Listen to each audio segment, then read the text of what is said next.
Today, we'll preview 2010's biggest games and marvel at the return of Travis Touchdown. Plus, a world premiere trailer for Just Cause 2 and great games at discount prices. X-Play starts right now.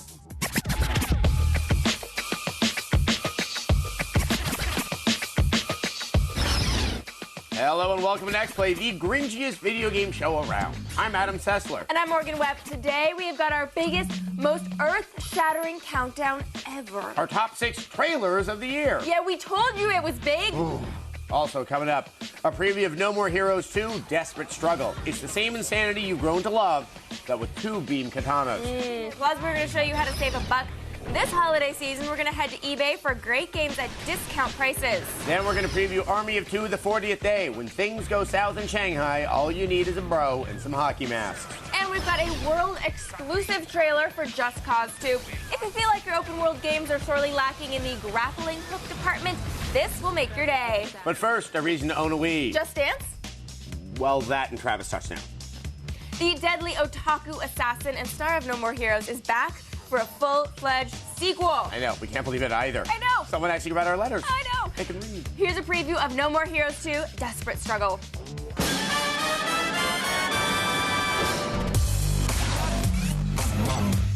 It's been almost 2 years since we scored our first kill with Travis Touchdown. It has been a while, Travis. The world's original hipster assassin is finally popping back on the Wii. Oh, yes! With new friends, more moves, and an extra katana. So you start off as rank 51, and there's not going to be 51 boss battle fights, but there's going to be more battles and different elements to the battles. There are going to be different types of boss battles. You're going to be able to play as Travis in a different fashion that we're not revealing yet, and you're going to be challenged by someone who is ranked below you. Hi. Can I call you Travis the Great? This time around, Travis will also be able to use dual katanas. It's the most important weapon for No More Heroes 2. It's going to be twice as quick, the combos are going to be pretty long, and it also makes you feel good when you're hacking away with 2 swords. This isn't a battle anymore. It's a mother war. The main theme of the game is revenge. The reason is that your friend Bishop got killed by this group of 5 people that works for Pizza Bad Jr. Travis! In the revenge missions, you've got to fight through these henchmen who work for the ultimate person who killed your best friend. It's one of the core themes of the game, so there's actual meaning towards killing these enemies. This is the ultimate vengeance! While Suda has been busy adding depth to the revenge missions, he's been subtracting it from the jobs. This time around, all the job side missions are going to be 2D. In the previous game, there were flavors of 8-bit 2D elements. This time we thought, why not make all the job side missions 2D to make it all fun? Suda wasn't the only one making changes to Santa Destroy. When I was writing the script for the game, I received a lot of feedback from the fans. They said that the action portion of the game was the best part of the game, and to not break that flow. In response, we made the open world so you could pick where you wanted to go and go straight there. Don't worry, you'll still get to use the bike, just in a different way. We also made it so you don't have to go back to your room to use one of the 4 katanas that you acquire throughout the game. Henry? Another example of fan feedback was putting Shinobu and Henry in as playable characters. It's going to be a whole different type of battle when you play as them. When you play as Shinobu, you can actually jump, and the jumping element adds a whole new aspect to the battles. Now bring it. This was built for the fans with the fans. I don't want to embarrass the fans by making a game that players won't like. I want to make sure that this is the standard for action fighting games on the Wii. From what we've seen so far, I don't think that'll be a problem. Oh, yes! No More Heroes 2 is out January 27th, and it's one of the mini big games launching at the very beginning of 2010. 2010 sounds like a fantastical future with flying cars and robot slayers. But it's actually a few weeks away. Yes. There are just as many big games, if not more than last fall. For example, a little game, tiny, itty-bitty little game called God of War 3. I don't know, you may have heard of it. Yes, this is obviously another one of these major games coming from Sony that seems about every 3 months they're dropping something that's really pretty and really awesome. Also, 360 fans are going to get their hands on Halo Reach late next year. It's the other Halo. It looks like they've definitely done something with the graphics. The graphics, and they needed to do that. Yes, exactly. So it's much needed. It's now up to par with the God of War 3's now thing. Yes, and of course Mass Effect 2 is going to hit store shelves in late January as well. January is going to be burly. I know. Because, Mass Effect 2, which I cannot wait to play, but you like to dig your teeth into. And then the following week, you have Bioshock 2. Also, the end of February, you got Splinter Cell Conviction. Which is going to be another huge game. Mass Effect is definitely going to be, it's going to be one of those games that's going to take a long time. It's the time suck, but then you have all these other wonderful things. And then Splinter Cell, sort of with the darker Sam Fisher. I just like what they've done with the graphics, where they sort of imprint their, what you're doing directly onto the buildings. Feels and very everything. French. Feel very French. It does feel very French. I also want to mention Crackdown 2. Crackdown 2. Sometime later next year. And the other one. They're going to have multiplayer in Crackdown 2. Okay, sorry, go ahead. And the other one that I'm very excited for is Red Dead Redemption. Yes. Because I love a good Western, and I think that Rockstar's really doing something very, very impressive with it. Yeah. There haven't been, a ton of Western games, so we're going to see. Because the kids think it's slow. It's not. It's fine. Speaking of 2010's big games, there's a way you can play one of them very early. Yeah, we've actually got the demo for the upcoming PSP game Metal Gear Solid Peace Walker. It's on our website. It includes more content than the version shown at the Tokyo Game Show. So, to see the further adventures of Naked Snake, all you have to do is go to g4tv.com/peacewalker. I feel like we should age-gate the website because it's the further adventures of Naked Snake. You guys get it? Okay. If you're looking to save a buck on video games without having to resort to putting them in your pants and running for your life from security, eBay is a great place to go. Here are some great games at discount prices.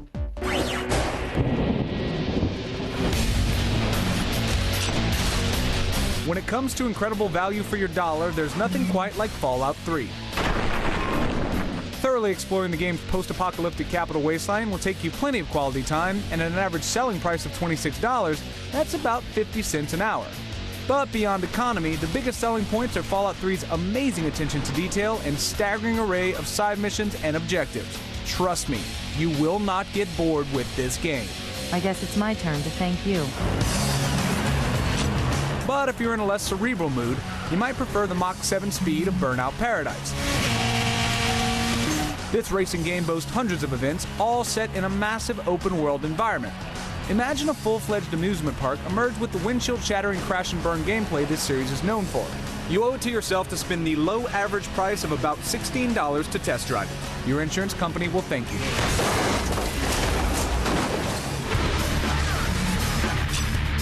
However, Burnout Paradise may not satisfy your deep-seated desires to shoot alien scum in the face. That's where Resistance 2 comes in. This PlayStation 3 FPS is from Insomniac Games, creators of one of our favorite series, Ratchet & Clank. Whip-smart enemies and gigantic boss battles are sure to please single-player fans, and those who like to fight online can engage in 60-person matches. It's the perfect value for you and, 59 of your closest friends. All right, coming up on X-Play, we're going to preview Army of Two the 40th Day, learn why you need a wingman for this wild co-op shooter. Plus, we'll count down our top 6 favorite trailers of the year. Who needs alpha builds when you've got pre-rendered cutscenes? Then we'll see some good old-fashioned South American political strife in a world premiere trailer for Just Cause 2. And for all the latest massively multiplayer news you can stomach, we've got an all-new MMO report. We'll be right back.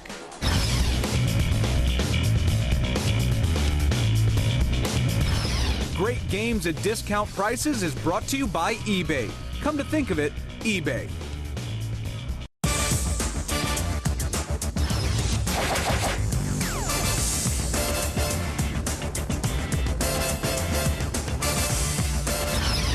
Welcome back to X-Play. All right, so we know South American governments are about as stable as one of Blair Herter's ex-girlfriends. Seriously. So they need to be overthrown once in a while to keep the peace. And that's your job in Just Cause 2. Here is the world premiere of the game's new trailer.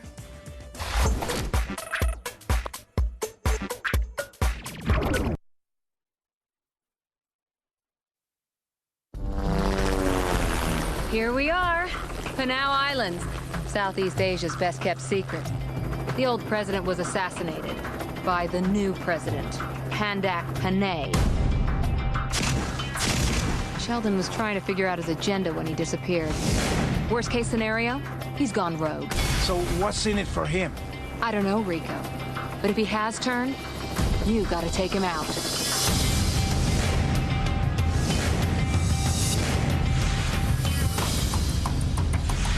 People of Panau, it is I, your beloved president. We have received reports that foreign spies have infiltrated the island. They're working with native island militias to create chaos and attack our forces. It will be the greatest of pleasures to stand side by side with you while Panay's blood is spilled.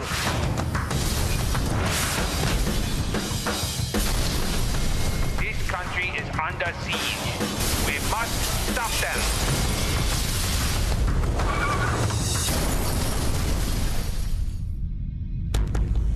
I am going to control the whole world.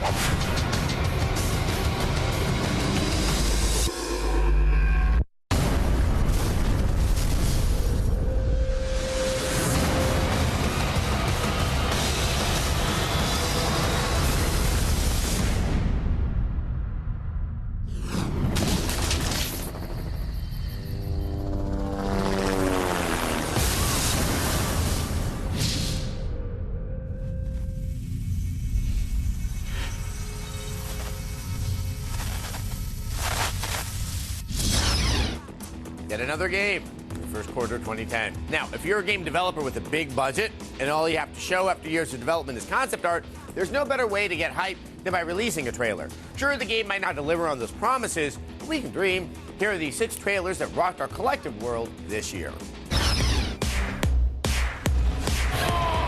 Whether they're cryptic and mysterious or hit you right on the nose, trailers are meant to make you absolutely positive that you can't go another day without playing the game they're promoting. In 2009, publishers took this concept to the next level with creative cinematic offerings that made us say, oh my God, that is going to be the best game ever. Here are our top 6 favorite trailers of 2009. At number 6, The Beatles Rock Band. Prior to the trailer's release at E3, the Beatles Rock Band already had its fair share of buzz. But this stylish animated take on the life and times of the Fab Four added fuel to the fire and assured us all that when it came to a game about the Beatles, Harmonix had hit a bullseye. Number 5, Left 4 Dead 2. Sure, this ended up being the game's intro cutscene, but come on.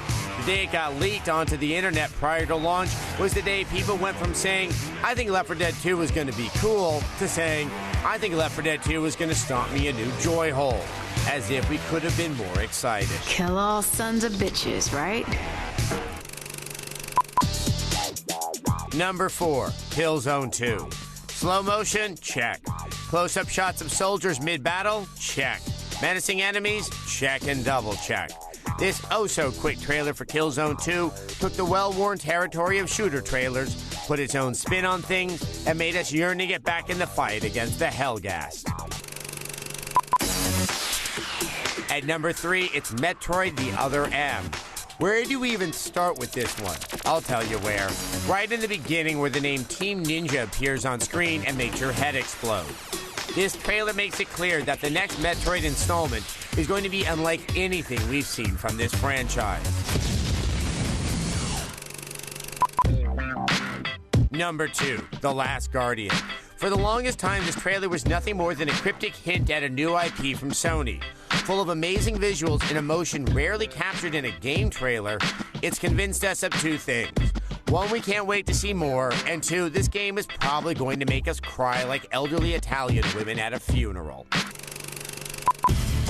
Last but not least, at number 1, a trailer that blew minds across the board after its release at E3. Star Wars: The Old Republic. Why couldn't the prequels have been like this? We can only hope that the game lives up to the epic proportions of this trailer. There you have it. Our favorite trailers of 2009. Shameless manipulation through sensory overloading advertising has never looked so good. All right, quickly, ex-girlfriends. If you were wondering whether or not Morgan was talking about you earlier, she was. G4 did something very nice and sent people to Japan to run the world's toughest obstacle course for American Ninja Warrior. But you bet your ass we made them work for it. We started off with 2,000 people and sent them through grueling trials until 10 very exhausted people remained. See who makes the cut when the competition continues this Saturday at 6. And go to g4tv.com/American Ninja to see a blog of my travels to Japan. Don't worry, they censored the X-rated stuff. It's pretty bad. When X-Play returns, we're going to preview Army of Two, the 40th day, plus get all of the latest news about games that have things like server maintenance and gold farmers. It's the MMO Report. We'll be right back.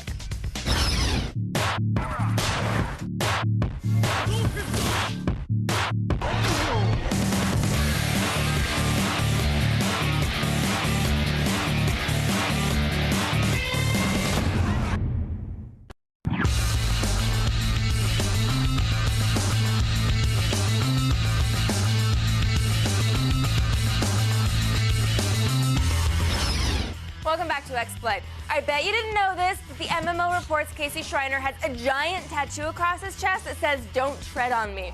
That man loves some American history. Thanks, Morgan. Ion has had some success since their launch this fall, but as far as we're concerned, the best reason to play the game is so that you can watch the banning process in person. Apparently, NCSoft has made wielding the ban hammer a spectator sport, giving GMs adorable avatars like giant bunnies or horse-sized squirrels that have the ability to throw in-game gold sellers into oblivion with a giant fiery explosion. Multiplayer entertainment at its finest. You think you guys could swing by Modern Warfare 2 on your day off? World of Warcraft patch 3.3, known as the Fall of the Lich King, went live last week, adding a new looking for raid option as well as 3 new 5-man dungeons and a new 10 to 25-man raid in the Icecrown Citadel, climaxing with the final face-off against the Lich King himself. This event has been building up since the release of the Wrath of the Lich King expansion, so take some time to savor the moment because Cataclysm is still nowhere in sight. Atari announced they would be offering a selection of in-game pre-order bonuses at different retailers if you reserve a copy of Star Trek Online before the release date.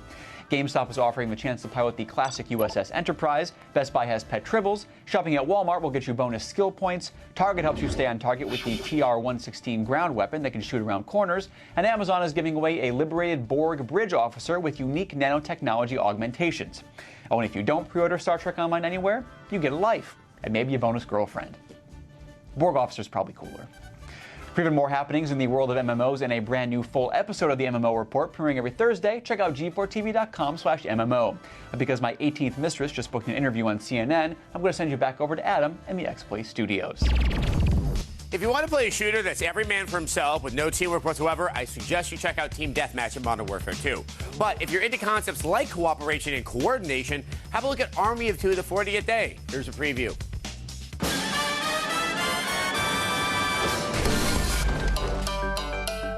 What do you get when Rios and Salem return for another session of broing out and taking out baddies in the collapsing streets of Shanghai? You get Army of Two, the 40th day. We're not sure what happened during the other 39 days, but we imagine it looked a whole lot like this. Yep, they're back, and this time around, the sequel delivers a vast array of improvements from the last game, which include, among other things, intelligent and more responsive partner AI, as well as a revamped cover and aggro system. EA Montreal promises that these two systems should be much more fluid and natural as they use a context-based method to determine how Rios and Salem take cover or attack. Oh, nasty! Should be easy kills. Another addition includes a morality system. Perform a good deed, such as rescuing these hostages, and you get some brownie points. Get hasty and let them die? Well, at least you tried. He got away. Players can also perform fun events like mock surrenders. Coming in. Don't shoot. Which, if done right, trigger a slow-motion opportunity to bait, switch, and shoot enemies in the face, a la John McClane. Yippee-ki-yay. I'm liking this now. And then there's even deeper weapon customization. Sure, you can go with something vanilla like a new tactical grip or a gun barrel, but why not try something with a little more character? How about a Phillips screwdriver for a bayonet? Gold-plated guns for the more bling-conscious? Or how about some diamond-encrusted grenades? Because really, what frag doesn't start with K? Now on the multiplayer front, EA Montreal boasts some new enhancements. The total player count in Deathmatch increases to 12 instead of 4. And expect Extraction mode to function more like Gears of War 2's Horde mode as players fight off waves of enemies to advance to the next level. Hey, I need some cover! With all these upgrades coming to the game, expect Army of Two, the 40th day, to light up store shelves on January 12, 2010.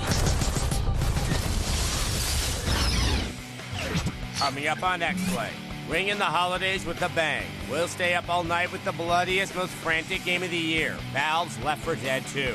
Plus, we'll have tips on how to survive the game's deadliest campaigns and how to score some very difficult achievements. Then we'll count down the top news stories that rocked the gaming world in 2009. Motion control, airport massacres, and everything in between. Then we'll review the game that has the most gratuitous use of David Lee Roth ever. Hold the brown M&Ms. It's Guitar Hero Van Halen. All that and more. Don't miss it. So we do have a really exciting year coming with 2010. We have a lot of games definitely looking forward to. But there were also, before we just jump all head first into the 2010. We're going to spend a couple minutes next week. We're actually going to look at some of the worst games that came out of 2009. It's kind of like reading, kind of the end of the year Time magazine in 1936. It's like those highlights, no one's that excited by them. Yeah. They're kind of just going over, oh yeah, that happened. Oh yeah, that. So it should be entertaining. We're going to definitely see the worst things, and we're going to look fabulous in our flowing Come on, it's called the Golden Mullets. Thanks for watching X-Play. Up next, it's Attack of the Show.